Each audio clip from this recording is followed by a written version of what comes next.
The first thing I like to do is to select the woods I'm going to use. I typically like to choose woods that contrast and complement one another. For example, on the first box, I'm going to use this wood, and it's called Peruvian walnut. Has a nice rich dark grain, but not quite the variations that you would typically see in like an American walnut. And for the lid and the base of those boxes, I'm going to use what's called bird's eye maple, and it has kind of like little circle dots that look a little bit like a bird's eye throughout the wood. And then for the other boxes, I'm going to use what's called zebra wood, and that has really cool little grains that run throughout the wood. And to complement that, I'm going to use what's called wenge. Wenge is a nice, rich, dark wood that turns almost black when you put clear coat on it. And that's what I'm going to use for the top and bottom of those boxes. Now that I've selected my woods, the next thing I need to do is to actually cut the width of these to length to make them usable for the cigar boxes for holding. Now I'm going to set it up so the width of the board is just over 1 1/4 inches. So right there, it's actually 1 5/16 of an inch. Now that we have our fence set, let's go ahead and get to cutting.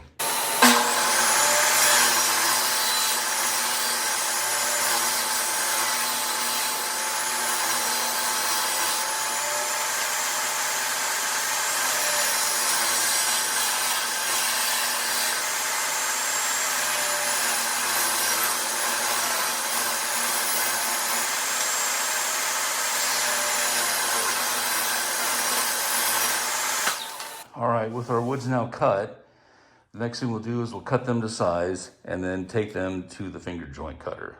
I set up the sled and I put my stop block here to just over 8 inches long, and I go ahead and make the cuts for the sides of the box.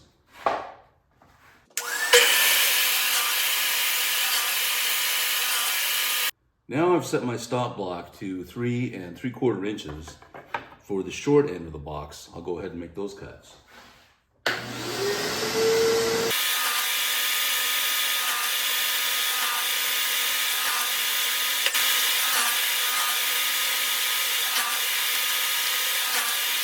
The short side of the box will be 2 3/4 of an inch.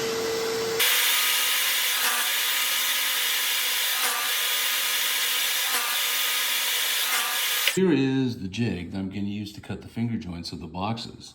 Now the first thing is right here, this is actually the slot that guides where to cut the teeth, but this is at a 1/2 inch, and the sides of my box are a little bit less, about 3/8 of an inch. So what I've done in order for me to cut it just enough, I've raised a little bit here with an 1/8 inch piece of board, and then also here I used another 1/8 inch piece of board, and then I'll put that on top of there and set it up so that the blades are just high enough to cut it. With the height of the blade set and the little boards here to help raise this up, to ensure that I don't cut too far into this, we can go ahead and get started on this. I almost forgot. It's really helpful to have this board in the back of here so that you don't get tear out when you cut the sides of the box.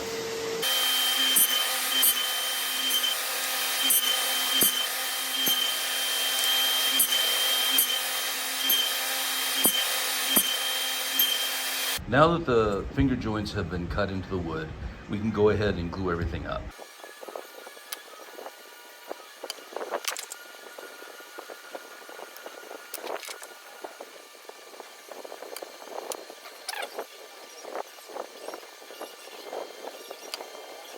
Okay, let's go ahead and assemble this box.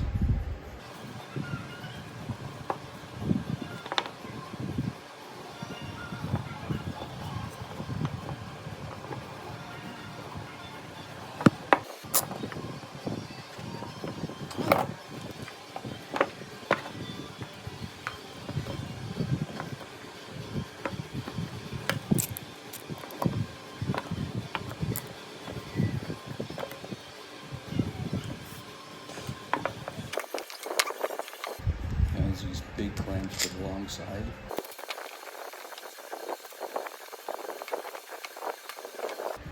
Just do a little check to make sure it's square. That's good. Actually lined up very well. The thing about these finger joints, it makes it really easy, or a lot easier than miter joints, to line up. So the glue on this is dried for at least a day. It's more than hard enough. It only takes about 8 hours.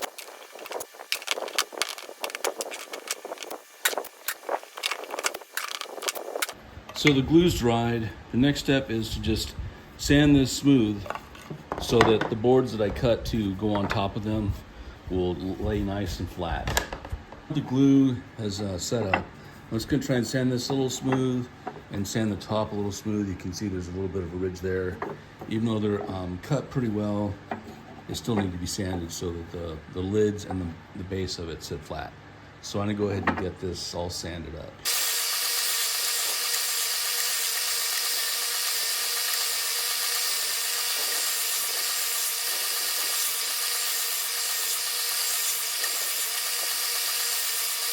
Okay, and that's it for the boxes.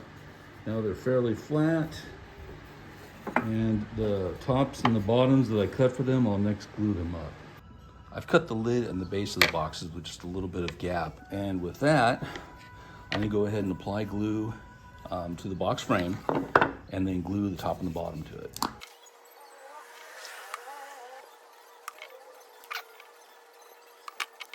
All right, now I'll go ahead and sandwich it between the two parts, and then I'll clamp it up.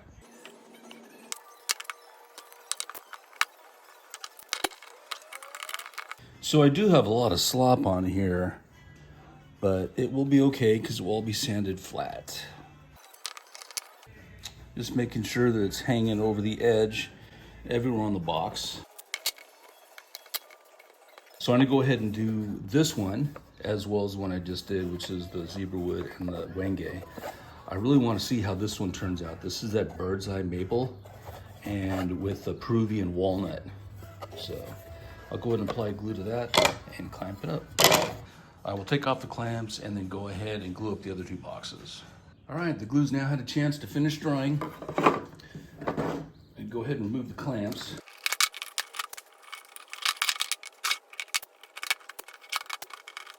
All right, so those came out pretty good, I think. We'll just take them over the sander and get it all smoothed out.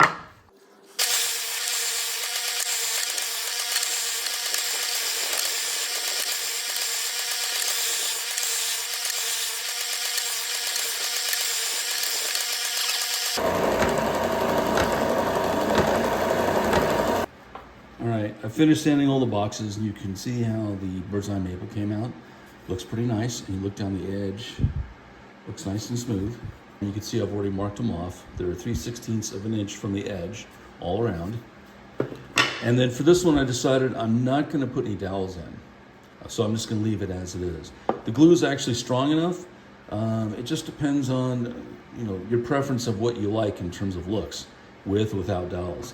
So that's why I decided for this one, I'm not gonna put any dowels in. It's almost identical to this one here, which I am gonna put dowels in. I'm gonna put 1/8 inch bamboo dowels in. And then you can see I pre-marked those as well. And on this side, I've pre-marked them. And then in addition to that, I've taken a screw, I've just punched a little bit. You could take a punch or something, and it just makes it a little easier to line things up when you actually take it to the drill press. Okay, off camera I went ahead and adjusted so it's at a set penetration into the wood. So let's go ahead and drill it.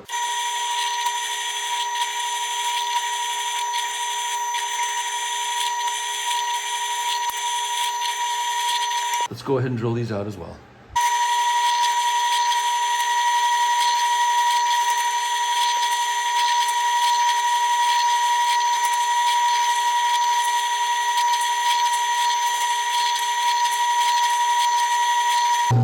Okay, they're all drilled. Okay, with the holes all drilled up, let's go ahead and insert the dowels.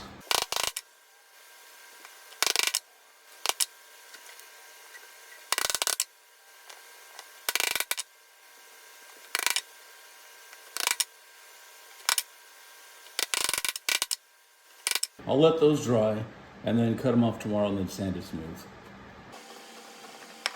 I went ahead and cut off the bamboo dowels And I did it using this Japanese saw, which allows you to get really close to there without really marring up the surface. The other thing I did after I did the dowels is I scored all around the box, and that's what I'll put my saw on, use it as a guide and also a reference to cut the exact same distance from the top of the lid. And what I scored that with is I ran it through my router table, and I used this little bit and just the little tip of it.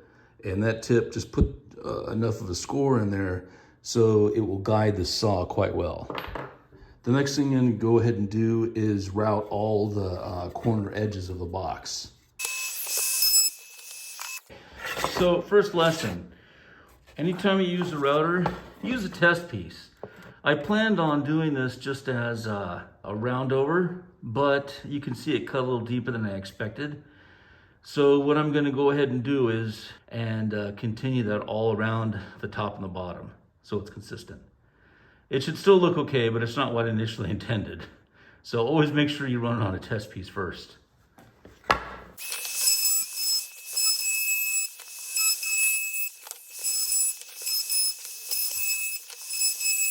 I'm gonna pull the router back a little bit and then round that out.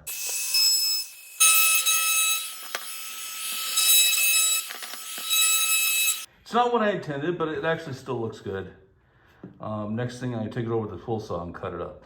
Okay, and I'm just gonna use the guide here, guide my saw to where it needs to cut. And I'm not really good at this, so I have to go nice and slow.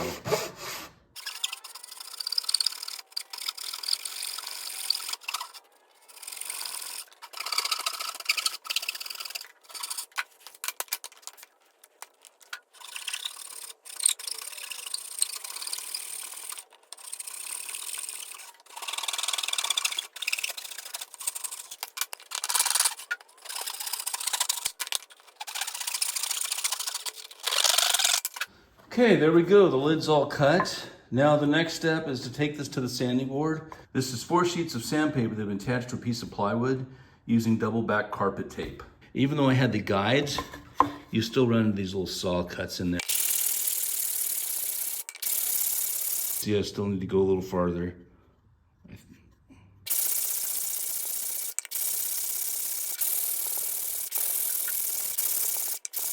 Let's go ahead and do the lid.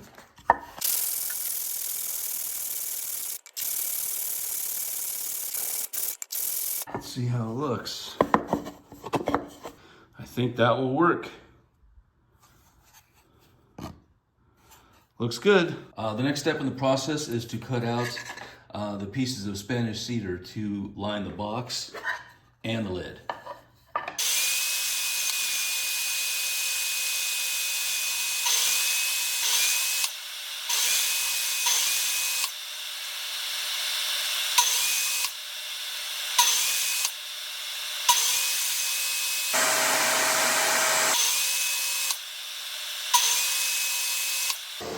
So now the pieces are cut and they're fit pretty well. The lid's cut out and it's a nice tight fit. But before I glue it, I'm actually going to use a laser cutter to put in the scrollwork stencil.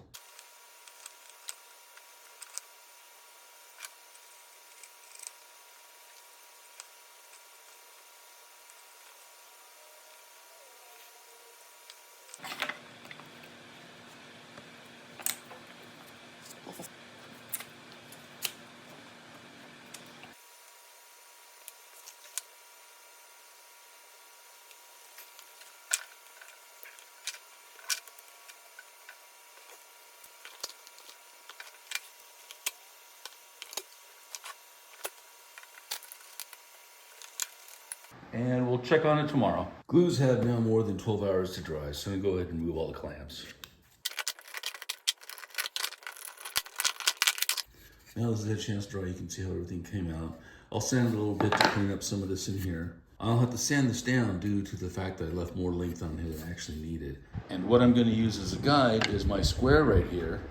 And I'll just drop that down, tighten it up, and then you can see that's the distance that I'm going to need to actually quite a bit of material I need to remove.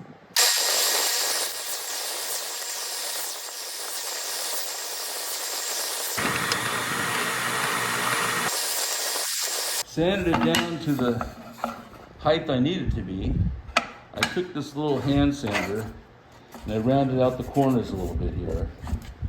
Now you can see how it fits.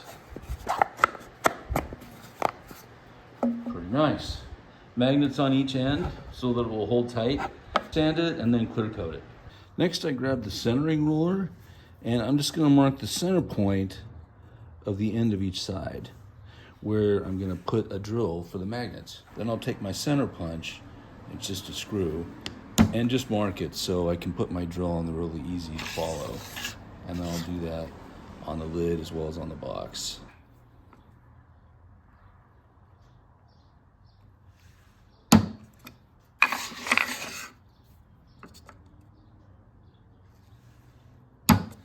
All right, let's go take it to the drill press. Mark both ends. I pair off 2 magnets and then I mark them with a black spot so I can keep track. And so each pair will be one for the lid and one for the box end. And I do this because I've made the mistake of putting the wrong one in and then the polarity is incorrect. Instead of closing the box, it pushes it away. I'll give it a second to dry and then we'll put the glue in and then go ahead and install them. And this stuff is great. So spray the release agent on. And then for each hole that the magnet's going to go into, I'll place 1 drop of glue. Black side down. I push it in tight. And then I just wipe off the excess. Like that. And I'll do the same for this one. Push it in with the black side down so the poles are correct, and I'll just wipe it off. And then I'll spray a little more release agent on. This box is done. And as you can see, it holds very nicely. And I will put the squirrel insignia on there and then clear coat. And then that box is done. Squirrel insignia has been put on.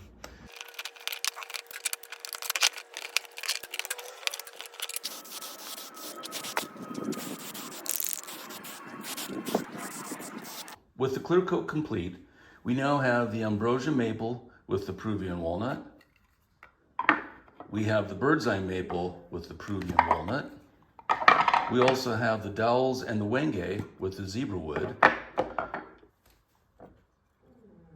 And that's it. Thank you for watching.